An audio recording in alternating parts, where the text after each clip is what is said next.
भीड़ हिंसा और नाबालिग से दुष्कर्म पर फांसी की सजा होगी, राजद्रोह खत्म हुआ है, लेकिन देशद्रोह कानून के तहत कड़ी सजा का प्रावधान भी किया। और इसी पर आज हमारे साथ सभी खास मेहमान जुड़ चुके हैं। हमारे साथ नेहा धवन जी हैं, बीजेपी की प्रवक्ता हैं। हमारे साथ डॉक्टर उमाशंकर पांडे जी हैं, कांग्रेस के प्रवक्ता हैं। और हमारे साथ प्रमोद कुमार जी हैं, अधिवक्ता हैं सुप्रीम कोर्ट के। और हमारे साथ राकेश परमार जी हैं, वरिष्ठ पत्रकार हैं। आप सभी लोगों का बहुत बहुत स्वागत। नेहा जी, जवाब दीजिए। सवाल मनसा का है, कानून का तो स्वागत करते हैं वो भी, लेकिन वो कह रहे हैं कि मनसा सही रहनी चाहिए। यहां पर एक हिटलर शाही की बात भी उन्होंने की है, तानाशाह की बात कर रहे हैं वो। ये लगातार शब्द पिछले कई वर्षों से गूंज रहा है। जी नेहा जी। संजय जी, मैं तो ये देख रही हूँ, बहुत देर से सुन रही थी कि मां जी भी और हाँ बोलिए।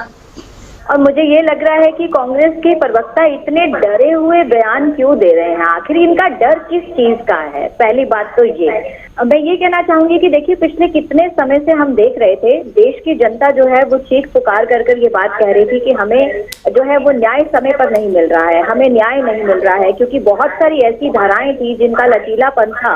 हम भी जानते हैं कि भारतीय संविधान जो है वो कितना लचीला है, इसको किसी तरह से भी तोड़ मरोड़ा जा सकता है। बहुत सारी धाराओं का कॉन्ट्राडिक्शन दूसरी धाराओं के अंदर है। अब उस चीज से बचने के लिए, उस चीज से निजात पाने के लिए जब ये कानून बने थे, आज से 70-75 साल पहले बने थे, और अब जो है वो देश बदल चुका है, नया दौर आ चुका है, 21वीं सदी के लोग हैं, नए तरह की टेक्नोलॉजी हमारे सामने आ चुकी है, और क्राइम का भी जो रूप था वो पहले और था और अब और हो चुका है। तो उस चीज को देखते हुए हम हमेशा ये बात सोच रहे थे कि देश की जनता को जो है वो न्याय कैसे मिले, सजा ना मिले, उन्हें न्याय मिले, तो गरीबों के लिए न्याय हो और सबके लिए कानून समान हो।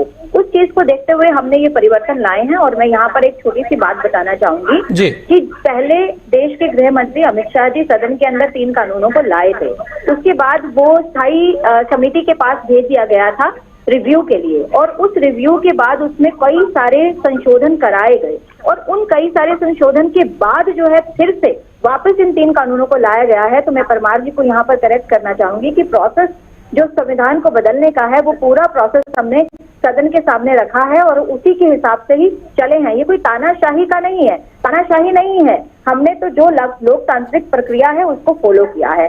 आप देखिए, मॉब लिंचिंग को मैं उसके विषय में बाद में बात करूंगी, पहले मैं ये बताना चाहूंगी क्या राजद्रोह आज होना चाहिए। जिस राजद्रोह में तिलक, गांधी जी और ना जाने कितने स्वतंत्रता सेनानी जो है 6-6 साल के लिए जेल में गए, क्या आज वो परिस्थिति है? आज हम आजाद हो चुके हैं, हमारे नए जो चीजें हैं वो सामने हैं। आज देशद्रोह का मामला है, ना कि राजद्रोह का मामला है। आप देखिए, देश के खिलाफ जितनी भी आतंकवादी घटनाएं आजकल हो रही हैं, लोग अपने देश का खाना खा रहे हैं, यहीं जी रहे हैं, यहीं सारे रिसोर्सेज इस्तेमाल करते हैं, लेकिन उसी देश को एक खोखला बनाने का काम करते हैं। क्या उनके खिलाफ कार्रवाई नहीं होनी चाहिए? आप अपने देश से प्यार नहीं करते क्या?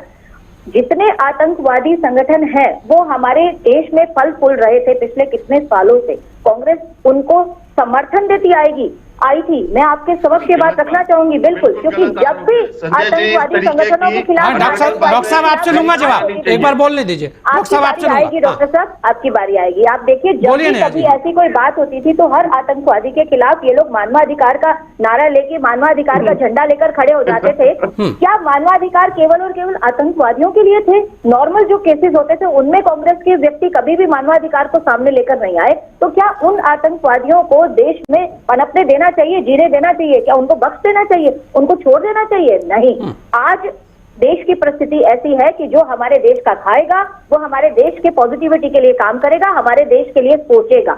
जिसको हमारे देश से प्यार नहीं है, जिसको भारत से प्यार नहीं है, उसको भारत में रहने का कोई अधिकार नहीं है। ये हमारी बात नहीं है, हमारी बात भी है। मैं भी इस देश की सिटीजन हूँ, ये मेरी बात भी है और देश की जनता की भी बात है।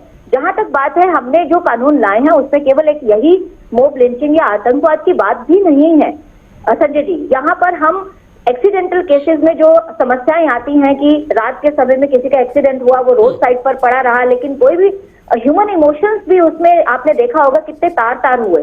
अब हमने इस तरह की बात रखी जिससे ह्यूमन वैल्यूज को जो है वैल्यू मिलेगी कि अगर आपसे गलती से एक्सीडेंट हो गया, अगर आप पुलिस को या हॉस्पिटल में आप इन्फॉर्म करते हैं तो आपकी सजा कम होने का प्रावधान है। इससे ह्यूमन वैल्यूज को, ह्यूमन इमोशन को जो है बढ़ावा मिलेगा, इंसानियत को बढ़ावा मिलेगा। इसके अलावा रेप केसेस में बहुत सारे ऐसा लचीलापन था जिससे लोग बच जाते थे। अगर कोई नाबालिग ना दिखाकर उसे 18 साल का बनाकर उससे जो है नाबालिग केस से बच जाते थे। गैंग रेप और रेप की जो धाराएं थी उनमें भी कुछ कुछ जो है लचीलापन था।